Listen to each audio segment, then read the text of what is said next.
guys, welcome and welcome back to the channel. You are watching Little Miss Plamu and this side your Miss Plamu. So she is Aisha and she went for the interview of Bistara. Bistara, I'm right? Bistara in Delhi. In Delhi. So how was your experience, Aisha? My experience was good. Okay. I have learned many things from there and काफी अच्छा था. Okay. So can you explain more like कि क्या क्या वो rounds होते हैं, कैसे होते हैं, क्या first round? Basically 4 rounds होते हैं Bistara में. Okay. And documentation was the 4th round. तो वो तो round में consider होते नहीं है. 3rd round 3 round होते हैं उसमें. पहले होते हैं medical जिसमें आपके scars check होते हैं और बहुत specifically check होते हैं आपके scars and height issues. अगर आपका 1 inch भी कम है तो आपको वहाँ से हटा सकते हैं. एंड उसके बाद फिर जीडी राउंड होता है एंड फिर एच राउंड आ रहा है. Okay. So what is your height? My height was 157. Okay, that's good. And so आप कौन से राउंड तक गई थी? Second round. सेकंड राउंड में कौन सा क्वेश्चन आपसे किया गया था? Describe someone is sitting behind me and she said that describe her. That was a confusing question for me and but at last I have described her but मुझे answer पसंद नहीं आया and she rejected. मतलब ये क्या सवाल है मेरे? How can we describe I don't someone? know. And we have just met her. Means she just sat beside me and she just said to describe her. Oh my God, describe anyone means judge करने में भी थोड़ा time लगता है. Exactly, and we can't judge anyone ना. हम कुछ भी Yes. उनके बारे में नेगेटिव चीज बोल नहीं सकते हैं और कुछ And जितना सेकंड बोल सकते थे उतना मैंने बोला that she is good. Her grooming skills was good and her answer was good. I have said all that but उन्हें फिर भी आंसर पसंद नहीं आया. उन्हें पता नहीं क्या उसका. Okay. So can you tell me Ayesha कि वहाँ पे कैंडिडेट कितने थे? एटलीस्ट होली की टाइम थी. मुझे लगा था कम होंगे एंड दैट्स द रीज़न मैं वहाँ पे गई भी थी. बट होली के टाइम भी उन्होंने इतना ज़्यादा रश था. मीन्स 1000 अबव थे कैंडिडेट. एंड जब एचआरएस को लगा कि बहुत ज़्यादा हो रहे हैं कैंडिडेट्स देन उन्होंने क्या किया कि 500 के अबव जितने भी लोग थे अगर उनके पास इन्विटेशंस आए थे तो वो दे सकते थे इंटरव्यू. अगर नहीं आए थे तो उन्हें घर भेजा गया था या फिर उन्हें बोला गया था कि टू वेट. अगर फ्री हुआ अगर हो सकता होगा तो इंटरव्यू हो जाएगा नहीं तो नहीं हो पाएगा. ओके. ओके. सो आपने फर्स्ट टाइम विस्तारा का दिया है? जी. ओके. ओके. सो आपको आपने इंडिगो का भी इंटरव्यू दिया है? हाँ. हाँ. तो इंडिगो और विस्तारा में डिफरेंस आपको क्या लगा इंटरव्यू में? सी इंडिगो भी स्पेसिफिकली ही चेक करते हैं सारे स्कार्स वगैरह. But Exactly. विस्तारा में एटलीस्ट आपके पास कम प्रोसेस होते हैं आपको जाने के लिए. 3 प्रोसेस में आपका इंटरव्यू क्लियर हो जाता है. एंड इंडिगो में आपको 4था 5वां राउंड तक जाना रहता है. तब आपका डॉक्यूमेंटेशन राउंड होता है. ओके. सो आयशा विस्तारा के लिए कितना 12th में कितना मार्क्स? 60% मार्क्स आपको नेसेसरी है आपको 12th में लाना. एंड 10th में तो फिर आप पास हो गए तभी आप 12th में जाओगे. Exactly. Yes. Okay. So after 12th we can apply for Vistara? Yes, after 12th we can apply for any airline. But इनकी स्पेसिफिक क्वालिटी होती है दैट आपको 60% मार्क्स लाने ज़रूरी होते हैं 12th में. ओके. सो आपको कैसा लगा मतलब वहाँ विस्तारा के एचआर से मिलकर इंटरेक्ट करके और इंटरव्यू देकर experience like overall? Actually the HR was very nice.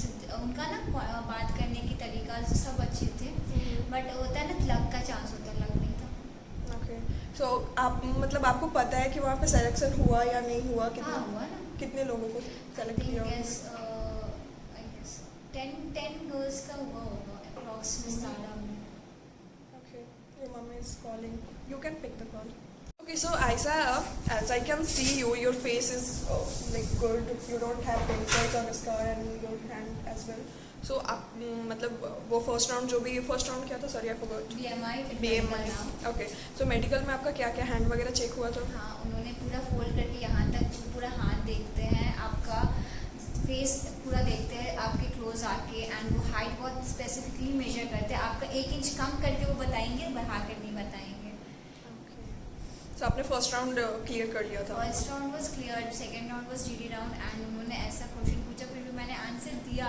Okay, so can you explain more about GD? Like कैसा होता है? How was the See, GD?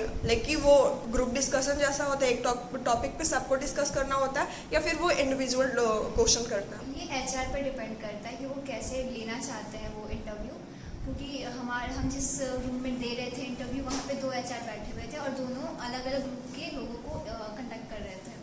Like एक HR जो थी वो स्पेसिफिकली सबसे एक ही क्वेश्चन पूछ रही थी कि why do you want to become cabin crew and what is your happiness In GD round? Yes. Okay. एंड एक HR जो थी वो सबसे अलग अलग क्वेश्चन पूछ रही थी, जिसमें मैं भी थी उस HR के साथ. उन्होंने सबसे अलग अलग क्वेश्चन पूछा.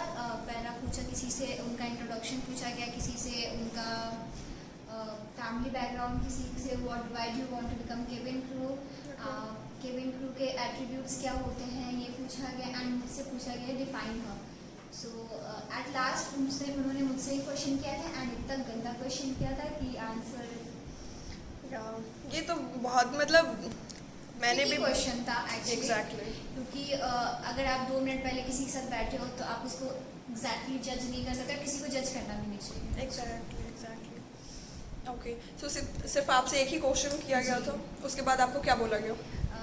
हमारे साथ 7 लड़कियां थी जीडी राउंड में एंड हम सातों को बोला गया था that you can leave for the day oh my God.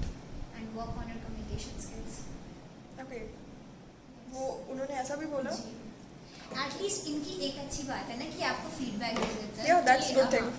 क्योंकि इंडिगो में क्या होता है कि आप रिजेक्ट होते हो और आपको पता नहीं होता कि आप क्यों रिजेक्ट हो रहे हो. ग्रूमिंग की वजह से हो रहे हो, बॉडी पोस्चर्स की वजह से हो रहे हो, या फिर आपके नॉलेज में कोई कमी है इसके वजह से हो रहे हो. इनमें एक अच्छी चीज़ थी कि आपको फीडबैक बोल दे रहे थे कि आपको इस पे काम करना है, आप इस पे काम करके आपका सिलेक्शन हो जाएगा. ऐसा उन्होंने सबको बोला था.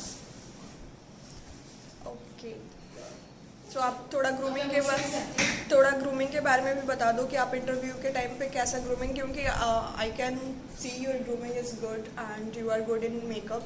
सो थोड़ा सा आप जिन लोग जो न्यू है वो इंटरव्यू में कुछ भी अप्लाई करके चले जाते हैं, बहुत सारा हैवी मेकअप करके चले जाते हैं, तो से something for them. Basic makeup करना चाहिए. हैवी मेकअप करके ना आप खुद भी अनकंफर्टेबल हो जाओगे एंड जब आप अनकंफर्टेबल हो जाओगे आपकी कॉन्फिडेंस वहीं पे लो हो जाती है. जब आप बेसिक मेकअप करते हो ना तो आपको खुद की स्किन लगती है एंड आपको बेटर लगता है. मीन्स आपको ऐसा लगता है दैट या मैं अच्छी लग रही हूँ एंड मैं जाकर किसी के सामने स्टैंड हो सकती हूँ. एंड ग्रूमिंग बहुत अच्छा इंपॉर्टेंट प्ले करता है रोल, क्योंकि आप जाओगे इंटरव्यू पे ना तो आपको बहुत सारी लड़कियाँ दिखेंगी जिनकी स्किन बहुत अच्छी होती है, जिनकी स्किन अच्छी होती है. एटलीस्ट पहला चीज़ होता है ग्रूमिंग में आपको स्किन केयर आनी चाहिए अच्छे से. एंड आप जब स्किन केयर अच्छा करते हो आपका स्किन हेल्दी रहता है और वो विद इन ग्लो करता है. जब विद इन ग्लो करता है तो आप जो भी मेकअप प्रोडक्ट्स लगाते हो वो मिनिमम क्वांटिटी में लगानी चाहिए ताकि वो आपके फेस पे सेटल हो जाए एंड उसके बाद फिर वो आपको जो आपका ग्लो है वो विद इन ग्लो रहे और आपका एक सटल मेकअप रहे. Okay, so this is the experience of her and thank you so much Ayesha. Manipur की लड़की भी सुंदर सुंदर. ओके, तो आप कुछ और बताइए मणिपुर के बारे में. लड़कियाँ से मिली बड़ी आप? अच्छी होती है, पता है ग्लास स्किन जैसा उनका फिनिश होता है. उनकी इंग्लिश तो सुभान अल्लाह क्या अच्छी होती है उनकी इंग्लिश. मतलब हिंदी भले ना आए उनको बट इंग्लिश उनकी बहुत अच्छी होती है, बहुत ज़्यादा ही अच्छी होती है. बट एक होता है ना उनका एक टंग ट्विस्टर जैसा इंग्लिश होता है. हाँ. क्योंकि उनकी भाषा अलग होती है. वो जिस तरह से बात करते हैं उनमें उनका यूज़ ऑफ टंग अलग बेसिस पे होता है.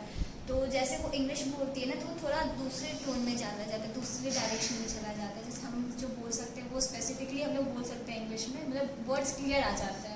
Exactly. वो जो बोलती है उनका वर्ड्स क्लियर नहीं आता और बेसिकली उनका सिलेक्शन ना होने के कारण भी यही होता है कि वर्ड्स क्लियर नहीं आ पाते उनके. Okay, so thank you so much Aisha for your valuable time and yeah guys, so this is all about the experience of Vistara. Thank you for watching. Bye bye.